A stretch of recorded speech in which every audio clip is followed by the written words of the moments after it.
Hi, Paul. We're here today on Periscope. Thanks for following us, everyone.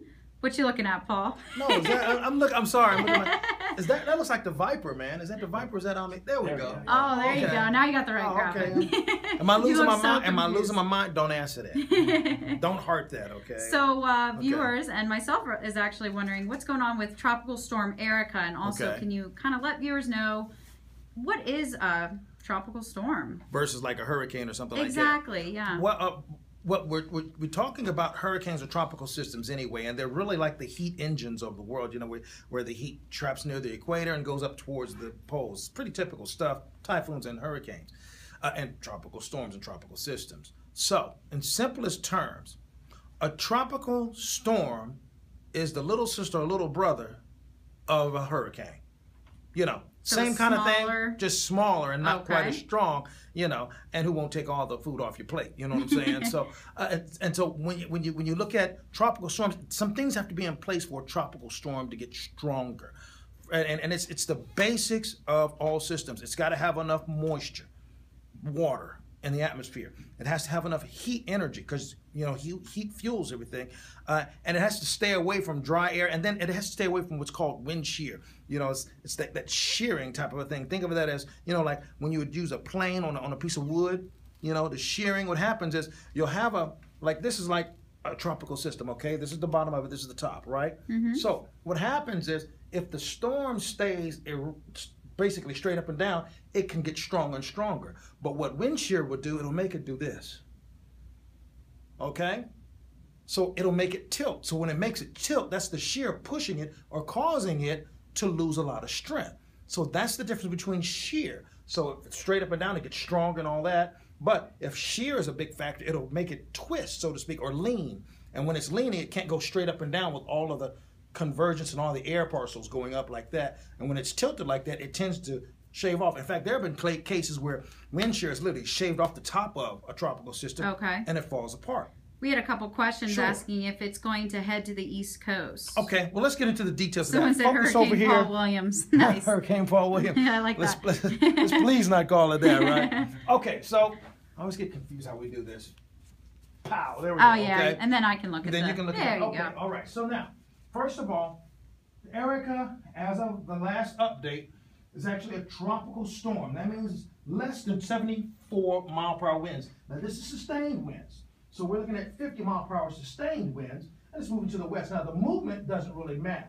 It's the sustained winds that's actually the threshold on whether or not it's a hurricane. You have 5 different categories of hurricanes. So consider the fact that a tropical storm is basically a hurricane that's trying to form and get its act together. You can have a tropical wave, tropical depression, and then it becomes a tropical storm. Right around the 30, I forget right off the top of my head, it's 30 miles or whatever, up to about 74. Then it's a tropical storm.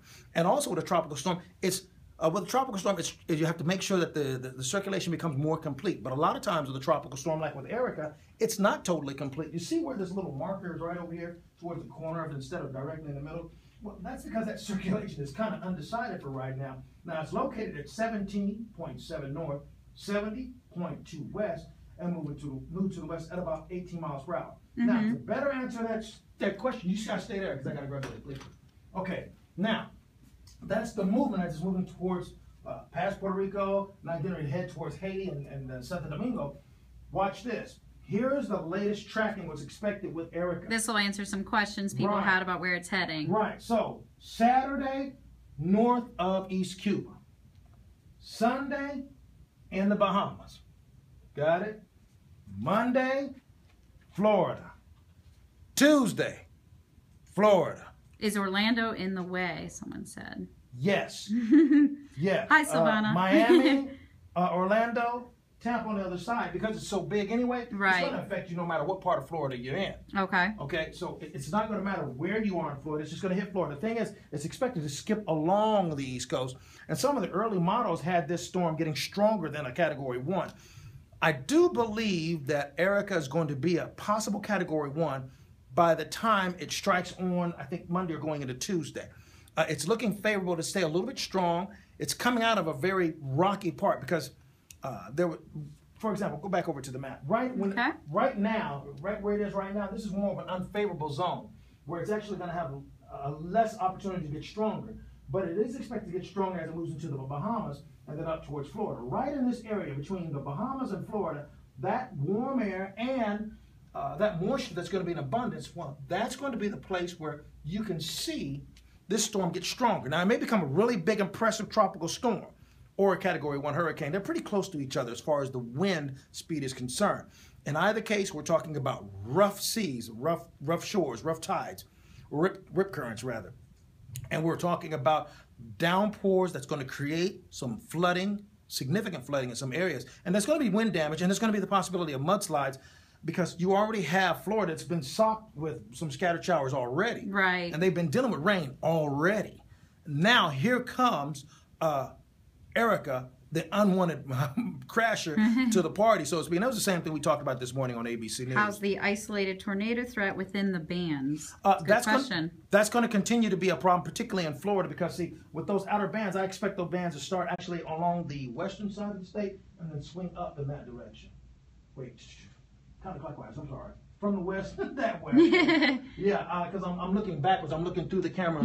So I have to get my clockwise and counterclockwise. So with the counterclockwise movement, it's going to be coming from the east side over towards the west and continue to really go in that spiral. Now, they're going to move up, but I believe they're going to curve in this direction as they move up throughout Florida, particularly in this part of Florida, North Central, right here, what I would call the boot heel right here, upside down boot heel, or the panhandle. That's where I think the strongest storms are really going to hit, right in this area. How about the Gulf of Mexico and how Erika will affect that? Is that more? Right now, if Erika continues on this trajectory up along the East Coast, Gulf won't be affected. I know that's a sensitive thing, especially with the anniversary of Katrina just 10 years ago. And I know Katrina. I worked Katrina when I was at the NBC affiliate in Jackson, Mississippi. Plus, I'm a survivor of Katrina myself. So I understand the sensitivity of it. It's the first thing I check. Not expected to threaten the Gulf at all. Okay. Unless it takes a real crazy turn directly towards the west, which it doesn't look like the steering winds will allow that. Well, thanks, Paul. We got a lot of people, I guess, viewers that caught you in Mississippi. They say, good to see you again. So that's great. We got some new viewers here watching AccuWeather. Everyone, please be sure to watch AccuWeather, at Breaking Weather for updates. Thank you. Take care.